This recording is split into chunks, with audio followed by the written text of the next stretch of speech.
Okay, let's dive into this. Today, we're tearing down a myth, a really big one. You know the pop culture stereotype of the caveman, right? The cartoonish, mindless brute dragging a club around, just grunting at things. Well, as we look at the hard archaeological data together in this explainer, we're going to see that the reality of our ancient ancestors is vastly more fascinating and way more human than those old myths we all grew up with. Nasty, brutish, and short. It's a classic phrase, isn't it? For generations, this was literally the go-to description for early hominid life. It established this deeply ingrained idea that prehistoric existence was just a chaotic, desperate scramble for survival. No higher thinking, no social grace, just violent animals scraping by. But we really have to ask ourselves, were our ancestors actually just brutes? Because when we start digging into the archaeological evidence from all over the globe, a completely different story starts to emerge. And it's incredible. The artifacts, the bones, the ancient habitats, they all prove that our ancestors were highly sophisticated, profoundly empathetic, and incredibly innovative way before the dawn of modern civilization. So, Part 1, Early Dentistry and Healthcare. To kick things off, let's look at the medical chops of the people who usually get labeled as the ultimate primitive brutes, Neanderthals. Take a look at this number, 59,000. That is how many years ago a Neanderthal living in a cave in Siberia underwent a deliberate, and let's be honest, probably agonizing dental procedure. Researchers found this specific lower molar, which they call Jagierskaya 64, and it had a deep, irregular hole scraped all the way down into the pulp chamber. You know, right where all those sensitive nerves and blood vessels are. Now, obviously, comparing modern dentistry to this is pretty wild, but the basic intent, it's exactly the same. Today, we've got anesthetics and fancy high-speed composite drills. 59,000 years ago, they were using fine-pointed stone tools to literally scrape and drill out an infected cavity. Ouch, right? And this brilliantly illustrates that Neanderthals could not only pinpoint a localized infection, but they could craft the exact right tools to go in and fix it. And here's the kicker. Wear patterns on that tooth show this individual actually continued to use it long after the procedure. They survived the treatment and just kept right on going. And this wasn't just a one-off thing either.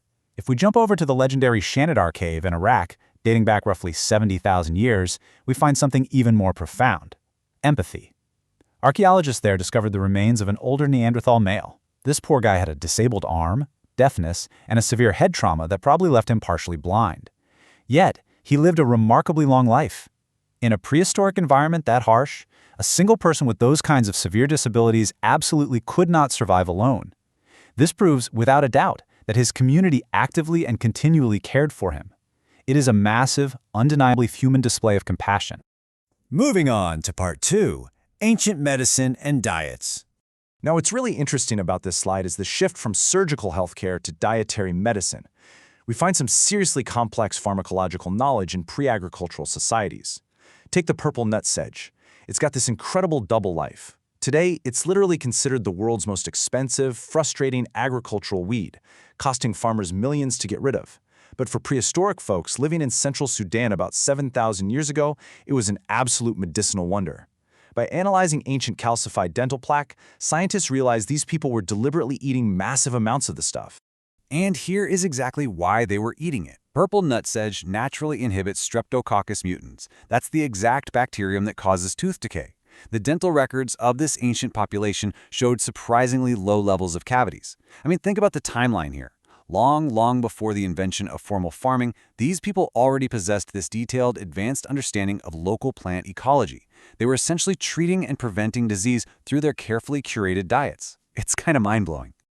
Next up, Part 3, Complex Rituals and Burials. You see, our ancestors didn't just care for the physical body, they had incredibly rich spiritual lives too. Let's look at roughly 12,000 years ago at the Hilazon Tachtit cave in Israel. Archaeologists studying the late Natufian culture there found a bespoke, custom-built oval structure carved directly into the bedrock. Inside, they found the remains of an elderly woman with severe skeletal deformations. The meticulous construction of this grave was actually the very first activity to take place at this site, meaning they essentially turned the whole cave into a sacred cemetery just for her. She wasn't just a regular member of the group, she was revered. Experts widely interpret her as having been a powerful shaman or spiritual leader. And the items she was buried with are absolutely astonishing. Picture this, surrounding her were the shells of nearly 90 tortoises, bones from wild boars, wild cattle, an eagle wing tip, panther remains, and, get this, a human foot belonging to a completely different person. So the crucial point is the staggering communal effort required to pull this all off. This wasn't some quick, simple burial. It was a massive, highly coordinated community event. It took constructing a tomb, gathering all these rare items, and hosting a huge funeral feast, all to honor a disabled elderly woman. That speaks volumes about their complex social hierarchies and really deep spiritual traditions. All right, part 4, early industry and mining. We've seen spiritual cooperation over in the Middle East, but let's shift gears to the highly practical world of early industry and raw material extraction in North America. 4,500. That is how many years ago ancient Native Americans kicked off a highly organized copper mining operation on Isle Royale, an island in Lake Superior. Keep in mind, this is millennia before any European contact. While they might have started out just picking up loose surface nuggets, they quickly figured out a brilliant system for extracting pure copper directly from the solid bedrock. Over 1,000 ancient mining pits have been found on Isle Royale alone. Their systematic process was incredibly efficient. First, they'd locate pure veins of surface copper. Second, they'd forcefully beat the raw metal free using these perfectly rounded handheld beach cobbles as hammerstones. And third, they'd cold hammer the raw copper into knives, projectile points, and ornaments. What's even crazier is that these people likely didn't even live on the island permanently. They mined during seasonal rounds. Yet, these expertly crafted Lake Superior copper artifacts were traded through vast continent-spanning networks that reached all the way over to New England.